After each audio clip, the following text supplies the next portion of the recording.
Muy buenas noches, soy Luis Ernesto Fidel González, alumno de Criminalística de Campo de la Escuela de Fiscales. Yo en este momento voy a hacer una exposición en defensa del trabajo que hemos realizado los alumnos Luis Ernesto Fidel González, Junior Medina y Alexis Casadiego. Eh, Pertenecemos a la unidad curricular Criminalística de Campo 3, trimestre 4, sección B, profesor Gregorio Martínez. El tema que vamos a tratar es inspección técnica en los casos de robo y hurto de vehículos. En la misma, primeramente establecimos unos conceptos preliminares, que es la inspección técnica. Nosotros eh, revisando el Código Orgánico Procesal Penal en su artículo 186, menciona que la inspección técnica es una actividad de tipo investigativo penal por el cual se deja constancia de los lugares, de hechos, de cosas, de objetos que se encuentran en el lugar del suceso criminal, ¿no? Esto con los fines de posteriormente proceder a elaborar una hipótesis de trabajo y identificar a los posibles eh, autores del hecho punible. Nuestro trabajo se refiere a inspecciones con referencia a delitos contra la propiedad. Los delitos contra la propiedad son aquellos que establece una lesión o una minusvalía al patrimonio de una determinada persona o al patrimonio de la víctima. Entonces vamos a hablar de hurto y robo. El hurto significa una minusvalía ilegal, ilegítima del patrimonio de la víctima en virtud de una acción que no es percibida por la víctima. Es decir, la víctima no se percata que ha ocurrido esta sustracción o esta minusvalía, sino mucho después. En cambio, el robo, por lo general, se refiere a un hecho violento por el cual se sustrae y se menoscaba el patrimonio de la persona, a través de una amenaza, a través de una violencia o a través de una superioridad física, según los distintos tipos de robo, ¿no? Esto difiere mucho de lo que se llama la extorsión, porque en el caso de la extorsión, este delito, la violencia o la amenaza se establece o se establece de una manera a lo largo del tiempo. Es un delito continuo, no es un delito cuyo resultado no es inmediato, sino es continuo, ¿no? La persona es amenazada por un periodo de tiempo bastante considerable, ¿no? O notorio, en tanto que el caso de robo es casi inmediato. O por lo menos la reacción de la víctima de desatenderse de su objeto se hace de manera inmediata. Supongamos, yo pongo el ejemplo de un hurto a un banco, es decir, cuando simplemente en la mañana siguiente los trabajadores del banco, los gerentes, se dan cuenta que ha sido sustraída la caja, dinero de la bóveda del banco sin que ninguna persona haya sufrido violencia eh, para, para, ese, para esa sustracción. Entonces ahí hablamos de un hurto. En tanto, en el caso del banco, nuevamente, es un robo cuando hay un asalto, cuando hay violencia, cuando un grupo de personas o una persona va amenaza a la vida humana o a las personas que se encuentran en el banco a los fines de sustraer dinero del mismo, ¿no? Entonces ya sabemos cuál es la diferencia de ambos delitos que vamos a proceder a investigar. Como sabemos, pues los cuerpos policiales de investigación comienzan su actuar a través de dos modos, a través de la noticia criminis. Esto quiere decir que los organismos de seguridad se enteran pues del hecho delictuoso de manera casi coetánea a su realización, ¿no? Lo que trae una hipótesis de flagrancia. Y por lo general ellos acuden al lugar de los hechos eh, al lugar de los hechos. En tanto que a través de la denuncia, los cuerpos de seguridad tienen conocimiento del hecho punible cuando ya este ha acaecido o este ya ha sucedido, ¿no? Supongamos en el caso del banco, los gerentes se dan cuenta que falta dinero en la bóveda, que las bóvedas han sido violentadas cuando este hecho ya se ha realizado y ponen la denuncia ante los órganos de investigación penal, ¿no? La denuncia, por supuesto, como acto, es un acto formal en el cual se recoge la información dada por el interesado, puede ser la víctima o no, en el cual se establece una serie de elementos para que se vaya elaborando una hipótesis de trabajo. Entre esos elementos se encuentran la fecha y hora de presentación de la denuncia, la identificación y domicilio del denunciante, lugar donde se perpetró el ilícito, lugar, el modo del delito, ¿no? Si habría sido cometido ya sea a través del robo o a través del hurto, ¿no? Dar constancia de rasgos fisionómicos que observaron de los presuntos delincuentes, de los objetos que pudieron haber utilizado, ¿no? Determinar el momento de la ocurrencia del delito, que es un dato bastante importante, ¿no? Detallar cuáles fueron los objetos sustraídos, ¿no? Si fue dinero, si fueron objetos, ¿no? Y si son armas, maquinarias, electrodomésticos, equipos de computación, de oficina, procurar determinar el número de serial de esos instrumentos. Si son instrumentos, si se quiere, de bastante valor, que han sido previamente identificados, entonces determinar cuáles son sus registros, ¿no? Indicación de daño si hubiera al momento de hacerse el robo o hacerse el hurto, ¿no? Monto estimativo de las pérdidas, es decir, cuál fue el monto del menoscabo patrimonial que se realizó, ¿no? Especificar si los bienes se encuentran asegurados, establecer sus pólizas, cuál es la empresa aseguradora, ¿no? Y algo muy importante es que si en el lugar del hecho punible existieron cámaras de filmación y dónde se encuentran ubicadas. Una vez realizada la denuncia, por supuesto, el denunciante lo firma con los respectivos, con los agentes policiales que han recibido la misma. Bueno, una vez que se tiene la denuncia, se aborda por los cuerpos policiales el lugar del suceso, ¿no? Donde viene pues la intervención de la criminalística de campo propiamente dicha en una primera fase, que significa evitar que el lugar del suceso se contamine, se altere o se modifique. Entonces se tiene que establecer el perímetro del lugar del suceso para evitar pues que gente ajena al suceso penetre o no relevante para la investigación penetre al lugar del suceso y lo dañe o lo altere, ¿no? Muchas veces también supongamos que el lugar que el acontecimiento delictuoso haya sucedido casi inmediatamente a la denuncia, ¿no? O al conocimiento del mismo, entonces las personas que vieron o que observaron el, el hecho punible, se le tienen que tomar sus datos, tienen que someterse, tienen que tomarse la declaración si es posible o hacerlo posteriormente. Tenemos que tener en cuenta, mientras más rápido los órganos de seguridad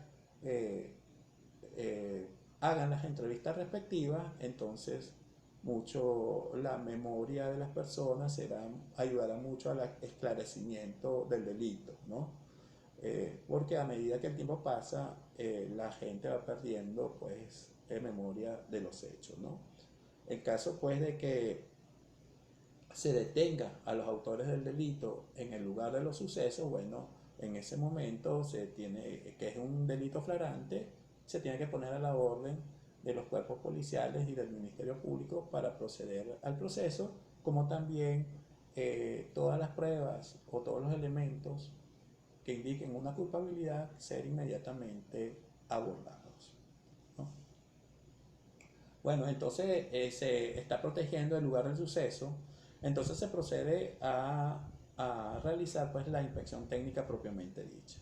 Y la primera fase de esta inspección técnica es una inspección ocular, pues. Es una descripción de todo lo que el investigador observa en el lugar del suceso, cómo están dispuestas las cosas que fueron violentadas. Es una descripción que por lo general se hace de afuera hacia adentro.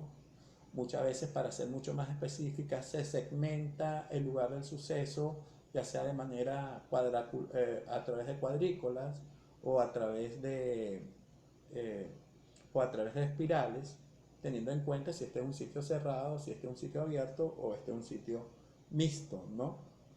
Tener en cuenta también cuáles son los accesos a ese lugar, las puertas, las ventanas, los agujeros, etcétera, ¿no? Entonces, cuáles son los accesos que dan a ese lugar, porque por lo general es por, por donde ahí también se fugaron, pues, con las cosas o con los gestos sustraídos, ¿no? Caminos presuntamente que utilizaron los autores, ¿no?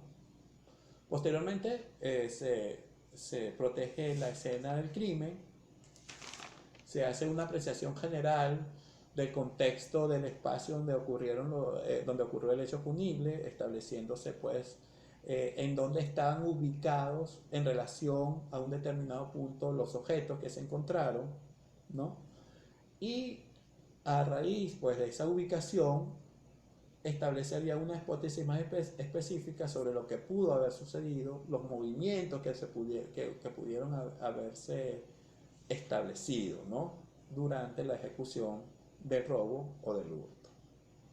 Y una vez tenido la noción del espacio, comenzar a buscar elementos o evidencias que a simple vista no se hayan captado o que necesitan ser recolectadas de una forma más específica. Supongamos las huellas, las pisadas que pueden encontrarse en pisos o muebles, las armas de cualquier tipo que pudieran encontrarse, los proyectiles, si fue un sitio donde hubo violencia, los rastros de forcejeo de puertas, de ventanas, de roperos, de cajones, de cajas de seguridad, aun cuando no se encontrara en abierto, las herramientas delictivas para forcejear o para violentar estos objetos de custodia, ya sean martillos, ganzúas, palanquetas, ¿no? Las huellas dactilares, también muy importante, buscar o activar huellas dactilares, ¿no? Los daños que pudieran haber habido a las estructuras, etcétera. Posteriormente, una vez buscado y hallado ciertos elementos o ciertas evidencias sobre el hecho punible, se procede a fotografiarlo. Primeramente, una fotografía general del espacio del lugar del suceso. Posteriormente, una fotografía de detalles o específica en el cual se fotografía cada espacio del lugar del suceso, y después una fotografía de detalles, es decir, si se quiere hacer resaltar algún elemento que se haya encontrado, su ubicación con respecto a determinado, a determinada, a determinado punto, a través de un testigo métrico, a través de una regla, o establecer sus dimensiones a través de una regla y ser fotografiada. También, supongamos, si se encuentra sangre, si se encuentran pelos, etcétera, estos pueden ser fotografiados y resaltados a través del testigo métrico. También es muy importante fotografiar los accesos, las puertas, las ventanas, los lugares de resguardo y que fueron violentados, ¿no? O están abiertos. Muy bien. Una vez, esto sería una investigación, abordar de forma general el lugar del suceso, pero también conforme a cada lugar del suceso o conforme a cada delito se puede determinar ciertas diligencias. Supongamos, en el caso que se haya violentado un inmueble, un establecimiento, se buscaría pues si hubo forzamiento o aberturas o daños en la estructura. Es decir, si simplemente se penetró al espacio de forma no violenta, es decir, si se utiliza, eso te lleva a la hipótesis si utilizaron llaves o no, que sería pues el otro punto, o utilizaron o dañaron la estructura, ¿no? Y cuánto pudieran haber tardado en dañar esa estructura, porque también supongamos, se hacen muchas veces accesos como túneles, como agujeros que necesitan un, un determinado tiempo para realizarse, ¿no? No son inmediatos. Entonces, ahí pues eso puede ser un elemento que te hable cómo se realizó el hecho punible, en qué momentos se realizaba el hecho punible, o ese daño en la estructura para poder entrar, ¿no? Inclusive determinar complicidades, ¿no? Si este acceso al lugar del suceso se realizó aprovechando un descuido, aprovechando algún descuido en los accesos al establecimiento que fue violentado, ¿no? Algún descuido de la seguridad, algún descuido técnico. Y si este acceso se hizo durante la presencia de gente que por lo generalmente recurre a ello o cuando estaba solo, ¿no? Con presencia o no de los moradores o personas habituales que se encuentran en el lugar del suceso. Y en este caso, si se hizo de una manera con moradores, entonces buscar el nombre o identificar cuáles fueron las personas que estaban en el momento de realizarse el robo o el hurto. En caso de vehículos, sería determinar el certificado de registro de vehículos, ya sea que lo identifique, el título de propiedad, como nosotros decimos, determinar el número de matrícula, la marca del vehículo, el modelo y año del vehículo, el número de motor y el chasis y características particulares como es el color de la carrocería, detalles en la pintura, accesorios que se le hayan añadido a la carrocería original del carro, cantidad de combustibles que tenía, condiciones que se hallaban en el momento de haber robado el vehículo. Supongamos si tenía mecanismos de seguridad, si tenía trancados palancas, si estaba abierto y con las llaves puestas el vehículo, si estaba cerrado el vehículo y sin llaves, si tenía alarma, si tenía GPS, si funcionaron los sistemas de bloqueo, ya sea de combustible o de puertas al momento de cometerse el delito de robo o sustracción, ¿no? Si supongamos en la escena de sustracción o la escena del crimen hubo lesiones personales, también es necesario lesiones a las personas, ya sea física o psicológica, determinar si estas lesiones para despojarlos se hicieron de manera inmediata o con despojo, como sería el caso de un arrebatón o por sorpresa, o esto ya era de una forma sistemática, ¿no? Unas amenazas o una violencia sistemática, ¿no?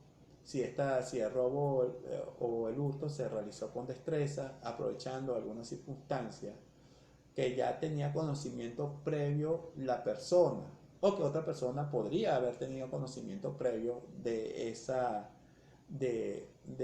alguna circunstancia que la persona lo lleve a actuar con destreza, ¿no? Y si alguna persona resultó lesionada o herida durante la comisión de este hecho punible contra la propiedad, particularmente robo, ¿no? Determinar si recibió atención médica, primeramente, determinar cuáles fueron las lesiones y heridas que se le hayan causado. Posteriormente, ya buscado pues, los elementos de convicción y las evidencias, se procede a su levantamiento, su fijación y su levantamiento, se procede a su embalaje y se procede a su etiquetado para ser remitido al laboratorio de criminalística. En el caso del indicio de evidencia física debe ser manejado estrictamente lo necesario para evitar su alteración o contaminación. Esta debe levantarse por separado, evitar que se mezclen con otras evidencias físicas y su tratamiento debe ser independiente y aplicando los procedimientos especiales que necesarios para que esa evidencia sea colectada de una forma satisfactoria. Posteriormente se procede a embalar de manera individual y de forma que garantice su integridad. Y todo indicio de evidencia física se le debe etiquetar para comenzar lo que denominamos la cadena de custodia. Bueno, estos elementos de evidencia física son mandados al laboratorio de criminalística. Ahí ya hay una revisión o un estudio mucho más científico de las evidencias, ¿no? Ahí se revelan las fotografías, el revelado de la fotografía forense. Se procede a la intervención dactiloscópica, ¿no? Y se realizan ciertas diligencias. Supongamos una de las diligencias que se deben realizar es la evaluación de los objetos sustraídos, ¿no?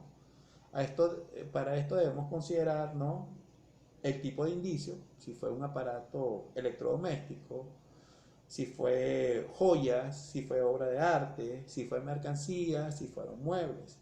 Muchas veces determinando el tipo de indicio o el tipo de objeto que ha sido robado, podemos determinar cuál va a ser su destino. Supongamos una obra de arte va a terminar por lo general en una galería o puede terminar en un lugar donde que tengan interés por esa obra y que además se conozca del valor de la obra. Igual pasa con las joyas, ¿no? La marca del objeto robado, cuál fue su fabricante, si esto fue producido en línea o fue producido de forma individual, ¿no? Las patentes, todo lo que lo identifiquen, ¿no? La forma del material que ha sido robado, ¿no? Para identificarlo. Supongamos en el caso de una obra de arte, esto se puede recurrir a los catálogos, se puede recurrir a los catálogos por el cual está esta obra de arte especificada. El material de fabricación por el cual se haya realizado, su composición química, el color de la obra, ¿no? La textura de los mismos y las dimensiones y medidas específicas, ¿no? Las marcas o detalles de la fabricación de los objetos del delito, de los objetos que fueron sustraídos, desgastes, deformaciones, fricciones, percusiones que haya sufrido el objeto del delito que ha sido robado, pequeños detalles que lo permitan individualizar, ¿no? Posteriormente se procede a lo que se llama la elaboración del retrato hablado o lo que se llama el arte forense, que consiste que una vez identificadas las personas o los testigos que vieron el suceso delictuoso, se procede a que éste pueda identificar, no identificar, sino pueda ilustrar o pueda darnos los rasgos físicos de los presuntos delincuentes, ¿no? Entonces se elaboran los llamados retratos hablados. Y los retratos hablados por lo general permite determinar si estas personas recurrentemente realizan estos actos delictivos, pertenecen a una organización criminal para poder hacer mejor su búsqueda y su localización, ¿no? Otra cosa importante sería la intervención de la cerrajería. La cerrajería no solamente se refieren a las llaves, a los candados, sino también a toda forma de resguardo de algún medio de seguridad, que hoy día no solamente pues, se limita al aspecto metálico de las llaves, sino también a la seguridad a través de computadoras, a través de medios digitales, etc. Entonces, pues, esto sería pues el detalle de una inspección técnica en materia de robo y hurto de objetos. Bueno, muchas gracias por su atención. Esperamos que sea de su complacencia, profesor, y todo el equipo ha trabajado. han presentado algunos inconvenientes y me ha tocado pues defender el trabajo realizado, al cual nos pareció bastante interesante. Muchas gracias.